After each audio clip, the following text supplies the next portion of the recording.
मैं धारा एक बार फिर से स्वागत करती हूँ आप सभी का हमारे इस YouTube चैनल में, जहाँ आपको सुनने को मिलेंगी मोटिवेशनल स्टोरीज़, जिन्हें सुनकर आपको बहुत ही प्यारी नींद आएगी। तो सोने से पहले थोड़ी सी स्लीपिंग मेडिटेशन कर लेते हैं। स्लीपिंग मेडिटेशन से ये फ़ायदा होगा कि आप अच्छे से आराम से सो पाएंगे। आपका शरीर और साथ में आपका मन आराम कर पाएंगे। तो चलिए शुरू करते हैं। आप आराम से लेट जाइए, सीधे लेट जाइए। अपने दोनों हाथ अपने पेट के साइड में सीधे रख लीजिए। अब धीरे से अपनी आंखें बंद कीजिए। अब 3 बार गहरी सांसें लेंगे। एक गहरी सांस अंदर, उसको थोड़ी देर अंदर ही रोकेंगे और उसके बाद धीरे धीरे बाहर की तरफ छोड़ेंगे। एक और गहरी सांस, उसे रोकेंगे और बड़े ही प्यार से उसको छोड़ देंगे। अब तीसरी बार हम एक गहरी सांस लेंगे और ये इमेजिन करेंगे कि दुनिया की सारी पॉजिटिविटी हमारी सांस के साथ हमारे अंदर प्रवेश कर रही है। थोड़ी देर उसे अंदर ही रहने देंगे और अब धीरे धीरे हम सांस छोड़ेंगे और ये इमेजिन करेंगे कि हमारे अंदर की सारी नकारात्मकता, सारे बुरे विचार बाहर निकल रहे हैं। अब आपका शरीर ढीला पड़ गया है, साथ ही आपके अंदर की नेगेटिविटी भी बाहर चली गई है। अब धीरे धीरे आपका पूरा शरीर, माइंड, सोल, आपका मन सब शांत हो रहे हैं।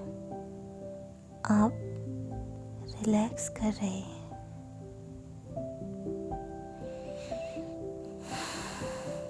एक गहरी सांस के साथ चलिए शुरू करते हैं आज की कहानी। दोस्तों, मैं धारा रोज आपको बहुत अच्छी कहानियाँ सुनाती हूँ। तो धारा की कहानियों के इस प्रवाह में बहने के लिए तैयार हो जाइए। आज की हमारी कहानी का शीर्षक है स्वयं की परीक्षा। तो इस कहानी को ध्यानपूर्वक और अंत तक सुनें। तो चलिए शुरू करते हैं। एक बार की बात है, सवेरे सवेरे का समय था। सभी लोगों ने अपना काम धंधा शुरू कर दिया था। सेठ धनीराम हमेशा की तरह अपनी किराना दुकान खोल करके अपनी दुकान को ठीक ढंग से जमा रहे थे। सेठ धनीराम ने अपनी दुकान में एक फ़ोन कनेक्शन लिया हुआ था, जहाँ अक्सर लोग अपने सगी संबंधियों से बात करने के लिए आते थे और पैसे चुकाकर चले जाते थे।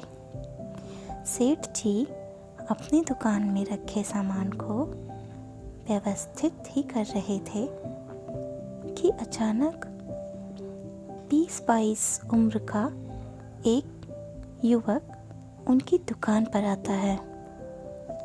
उसने अपना नाम किशन बताया और एक फ़ोन करने की इजाज़त मांगी।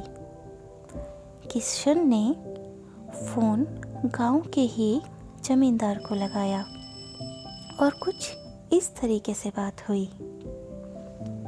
किशन ने कहा, सेठ जी, आप एक बड़े जमींदार हैं। क्या आपके खेत या बगीचे में मेरे लायक कोई काम है क्या? दूसरी तरफ से जमींदार ने कहा, नहीं भाई, कोई काम नहीं है। बगीचे में काम करने के लिए एक व्यक्ति की ज़रूरत थी, लेकिन मैंने कुछ महीने पहले ही एक लड़के को काम पर रख लिया है। किशन ने कहा, मैं उस लड़के से अच्छा काम करूँगा और बहुत मेहनत करूँगा। कृपा करके मुझे वो बगीचे वाली नौकरी दे दीजिए। जमींदार ने कहा, अरे भाई नहीं, वो लड़का बहुत अच्छा काम करता है, मैं उसे नौकरी से नहीं निकाल सकता हूँ। किशन ने कहा, जितनी तनख्वाह आप उसे देते हैं, मैं उस तनख्वाह में आपके बगीचे में काम करूँगा और साथ ही आपके खेत में निराई और बुआई भी कर दूँगा। जमींदार ने कहा, नहीं भाई, वो लड़का बहुत ईमानदार और कर्मठ है और मैं उसकी स्वामी भक्ति देखकर बहुत प्रसन्न हूँ। किशन ने कहा, आप कहेंगे तो मैं गाय भैंस को चराई के लिए भी ले जाऊंगा। आपकी घोड़ा गाड़ी और ट्रैक्टर वाहन को भी साफ कर दूंगा। जमींदार ने कहा, थोड़े नाराज लहजे में, अरे भाई कहाँ ना, कोई नौकरी नहीं है। जो लड़का मेरे यहाँ काम कर रहा है, मैं उसके काम से काफ़ी खुश हूँ। आगे कभी भविष्य में काम होगा तो मैं तुमको बता दूंगा। ये कहते हुए जमींदार फ़ोन रख देता है। ये सभी बातें वहाँ दुकान में बैठा हुआ सेठ धनीराम सुन रहा था और मन ही मन सोचने लगा कि इस किशन को काम की सख्त ज़रूरत है, तभी तो काम के लिए इतना गिड़गिड़ा रहा था। और मेरे यहाँ भी तो एक लड़के के लिए काम करने की जगह है, चलो इसे ही काम पर रख लेता हूँ। किशन फ़ोन रखकर पैसे देने के लिए सेठ धनीराम के पास आया तो धनीराम ने उससे कहा, सुनो किशन, अगर तुम चाहो तो मेरा यहाँ काम कर सकते हो, मुझे भी एक लड़के की ज़रूरत थी। यह सुनकर किशन बोला, धन्यवाद सेठ जी, लेकिन मुझे कोई काम की ज़रूरत नहीं है। सेठ जी आश्चर्यचकित होकर बोले, ये तुम कैसी बातें कर रहे हो? अभी तो तुम एक छोटी सी नौकरी के लिए इतना गिड़गिड़ा रहे थे, अब कह रहे हो कि नौकरी नहीं चाहिए। प्रसन्न मुद्रा में होकर किशन कहता है, मैं जमींदार से नौकरी मांग रहा था, किंतु जमींदार के यहाँ पहले से ही एक लड़का काम कर रहा है। उस लड़के की वजह से मुझे नौकरी नहीं मिली, क्योंकि ज़मींदार साहब उसकी ईमानदारी और मेहनत से बहुत खुश हैं। वह लड़का कोई और नहीं बल्कि मैं ही हूँ। मैं ही उनके यहाँ काम करता हूँ। फिर से सेठ जी आश्चर्यचकित होकर बोले, अगर तुम पहले से उनके यहाँ काम करते हो तो फिर नौकरी क्यों मांग रहे थे? इस पर किशन ने कहा, क्योंकि मैं स्वयं की परीक्षा लेना चाहता था कि मेरा मालिक मेरे काम से खुश है या नहीं। तब सेठ धनीराम कहता है, वाह भाई वाह, मान गए भाई तुमको। क्या खूब परीक्षा ली है तुमने अपनी। और किशन चला जाता है। तो दोस्तों, मुझे आशा है कि आपको ये कहानी पसंद आई होगी। नीचे कमेंट करके ज़रूर बताइएगा। मैं आपका कमेंट ज़रूर पढ़ूंगी। और हाँ, अगर कहानी पसंद आए तो अपने सभी दोस्तों को ये कहानी फेसबुक और व्हाट्सएप पर ज़रूर शेयर करें। ऐसी ही और मोटिवेशनल स्टोरीज़ के लिए बने रहिए हमारे चैनल पर। तो मिलते हैं कल दोबारा एक नई मोटिवेशनल स्लीपिंग स्टोरी के साथ।